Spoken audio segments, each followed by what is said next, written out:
On June 9, 2024, millions of Spanish women, over 18 million in fact, headed to the polls for the European Parliament election. Their choice would echo far beyond Spain's borders, sending ripples through the entire European Union and beyond. This wasn't just any election. It was a turning point with real consequences for women's rights, equality, and daily life across Europe and the world. The European Union has long championed gender equality. Since the Treaty of Rome in 1957, it's pushed for equal pay and anti-discrimination laws. In 2022, the EU passed a directive requiring companies to have at least 40% women on boards. But this year, a sharp swing to the right in Spain raised alarms. Parties with anti-feminist platforms gained ground, threatening hard-won progress. The choices made in Spain didn't just change who sat where. They challenged the very direction of European policy on gender equality. Spain's election is part of a bigger story. Across Europe, women's rights are under pressure, from abortion bans in Poland to attacks on gender studies in Hungary. What happens in Spain can inspire or discourage women everywhere. It's a wake-up call. The fight for equality is ongoing and must be defended at every election. As one activist put it, we cannot take our rights for granted. Political shifts can quickly change the rights and opportunities women have worked decades to secure. In Spain, women make up 51% of the population, but only 39% of parliament. When we talk about the Spanish election, we're really talking about the future of women's rights everywhere. From Madrid to Warsaw, from Paris to Buenos Aires. In this video, we'll break down what happened, why it matters, and what it means for women everywhere. As Abraham Lincoln said, the ballot is stronger than the bullet. The lesson is clear. Every vote counts, and every election shapes the world we live in. The story of Spain is a reminder. Progress is never guaranteed, and the fight for equality is global. To truly understand Spain's June 9th election, we need to look at the political climate leading up to the vote. Spain was deeply polarized, with fierce debates over issues like the economy, Catalan independence, and government corruption dominating the headlines. On June 9th, Spaniards went to the polls to choose their representatives for the European Parliament, not their national government, but a vote with big national consequences. Spain sends 61 members of the European Parliament, or MEPs, to Brussels. These lawmakers help shape policies for over 440 million Europeans. MEPs join continent-wide political groups, so a shift in Spain can quickly ripple across the EU's political landscape.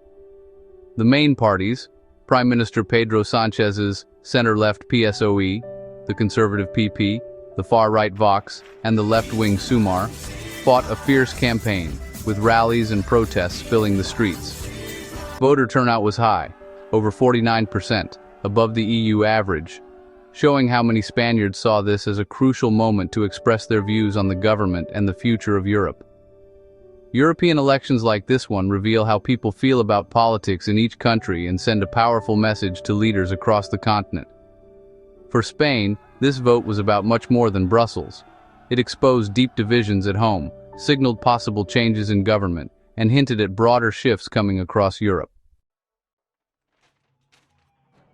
When the votes were counted, the results sent shockwaves through Spain and beyond. Spain's center-right People's Party not only won, securing 22 out of 61 seats, but did so with a margin that surprised many analysts. Political commentators noted that this was the People's Party's strongest showing in a European election in over a decade, a clear signal of voter frustration with the current government.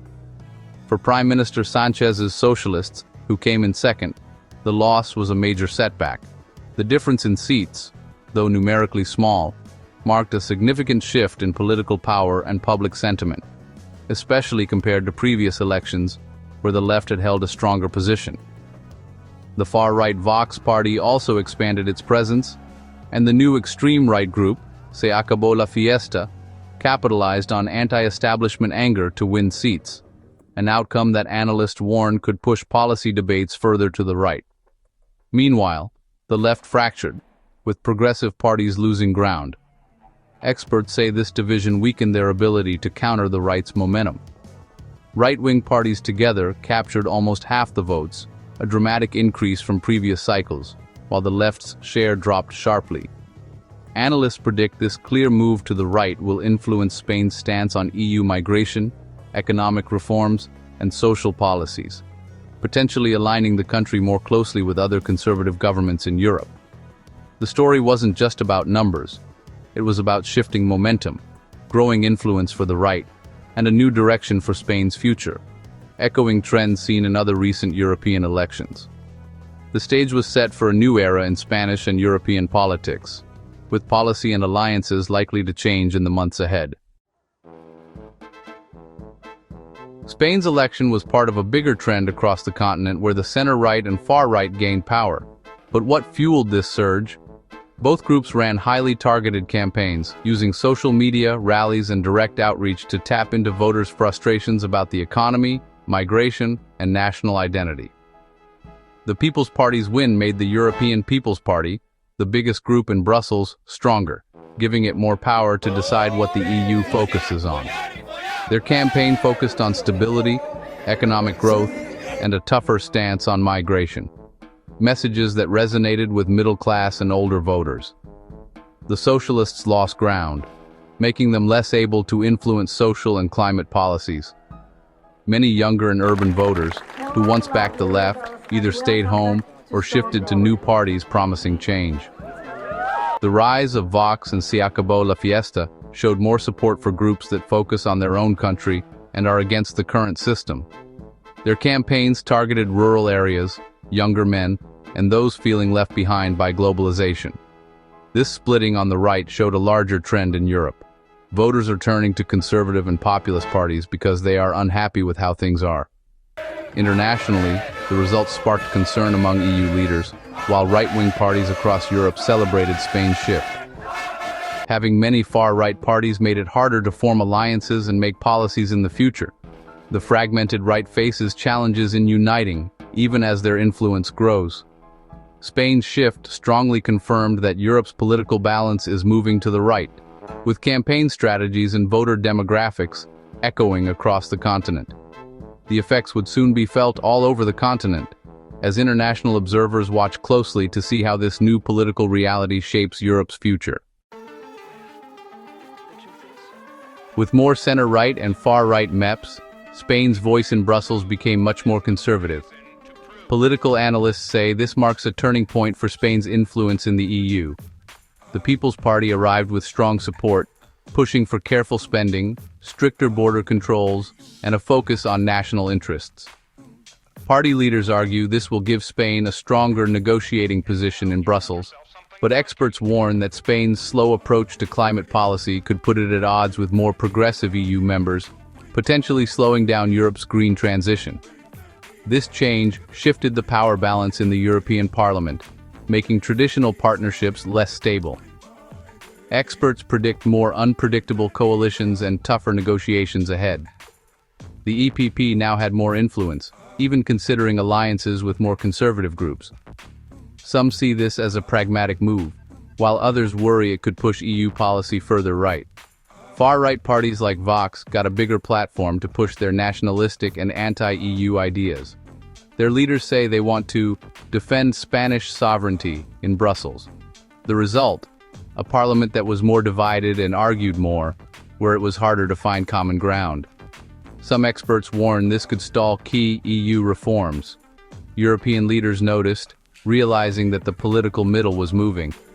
Some welcome Spain's assertiveness, while others worry about growing polarization.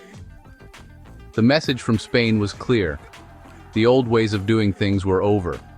On the streets, opinions are divided about what this new era will bring. Europe was entering a new, more divided time, and Spain was right in the middle of it. Experts say Spain could become a key power broker or risk isolation if divisions deepen. The next few years will reveal which path it takes. The new political situation in Brussels had immediate and far-reaching effects, as recent election results sent shockwaves through the EU's institutions. With a stronger center-right and far-right, priorities shifted quickly. Forward-thinking policies like the Green Deal faced more pushback, and some climate targets were even rolled back in response to public protests and political pressure. Budget discussions became dominated by calls for stricter spending and competitiveness, as coalition talks between parties made it clear that social programs would take a back seat to fiscal discipline. Right-wing MEPs, emboldened by public sentiment and recent election gains, pushed for tougher immigration and border rules, making it harder for moderate voices to shape the debate. The EU's ability to work together on global issues became more complicated as coalition governments struggled to find common ground on foreign policy and defense. Nationalist groups, reflecting a rise in country-first sentiment among voters, put their own interests ahead of European unity, challenging the very idea of shared priorities. The Spanish election didn't just change the people in parliament, it triggered coalition talks and policy shifts that began to alter the very core of how the EU makes decisions. A more conservative, argumentative, and divided era for the Union had begun, with shifting power and priorities echoing across every level of EU politics.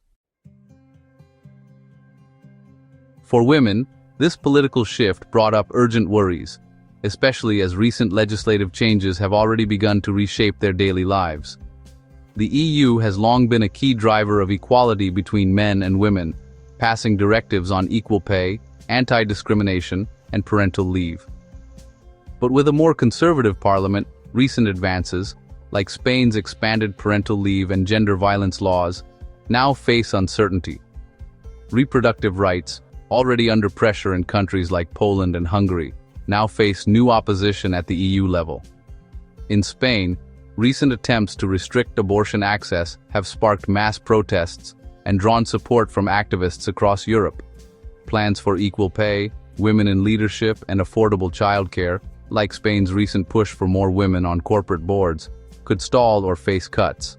Activists warn that these setbacks would hit working women and single mothers the hardest. Conservative groups, focused on cutting spending and reducing regulations, have already begun rolling back social programs in some EU countries, making it harder to protect hard-won rights. In response, women's rights activists are fighting back, forming new alliances, launching signature drives, and using social media to rally public support.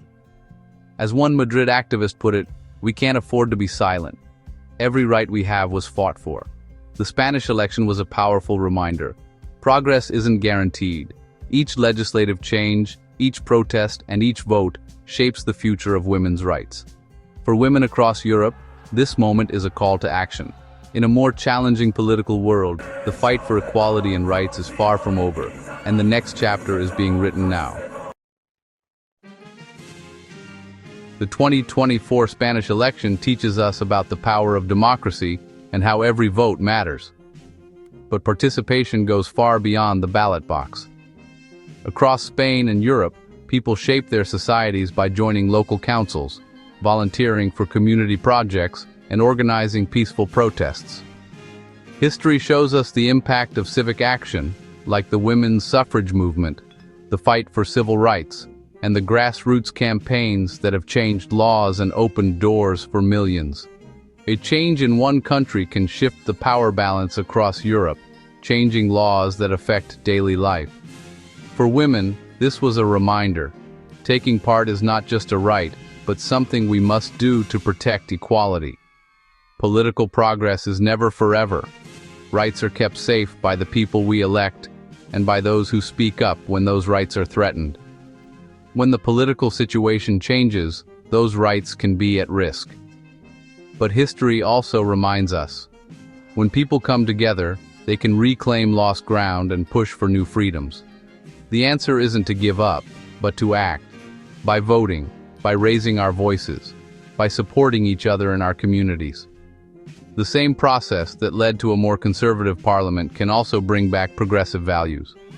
Every vote is a statement of hope and a tool for change. Your voice matters. Your vote is your power.